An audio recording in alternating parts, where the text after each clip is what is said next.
Right. So just because you have a big supermarket building a great big new shopping centre somewhere, or medium sized shopping centre for that matter, does not necessarily mean that that suburb is going to boom. It may just be that their population is at a point where they need a standalone supermarket, yeah? Or it could just be a gamble. It could be that the Ah, supermarket company is taking a gamble on a direction because of a place that has perhaps cheap real estate. And yeah, they're considering later on turning that supermarket into a mini distribution center, a DC. And if we don't know that, and we place our bets, so to speak, we correct. buy a property, especially if it's land and there's nothing around it, and then you're forced to build, whether it's good or not, Yeah. there are a lot of gambles that Mm, you're basing your idea on something you've heard in the news. And the flip side of that is, okay, so on that in that circumstance, you heard a piece of good news and you're basing your decision on the good news. What about if you heard the other news that a supermarket is closing down?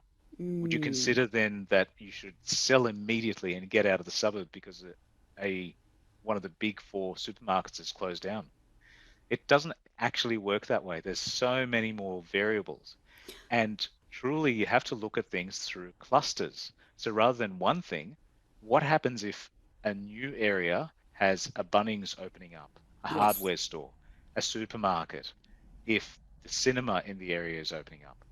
So I look at things more from a holistic point of view of not just one or two pieces of news, but what is the trend overall?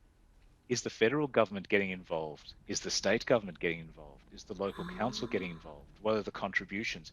What are the runs on the ground at the moment? Not the hypothetical in the future, but where is money actually being spent? And then you've got a better picture of where investment is going and why.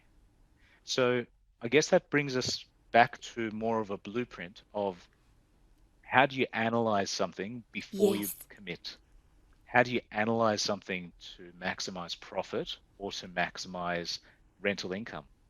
Because they're completely different ideas. They are. And in one case, you might find that you can get a good rental from an area, but it has very low capital growth. In another case, you can find very high capital growth, but extremely low rental. In other times, of course, there's seasonality. So some areas are great for a holiday, but you wouldn't want Yes. to be there in midsummer. You wouldn't Mm, want to be there in midsummer. You wouldn't want to be there in midwinter. Great during holidays, school holidays, perhaps in the middle of the year, but when the temperatures hit extremes or when it's rainy season, not quite not the best good. place to live. So, Amir, I mean, there's beautiful places everywhere. does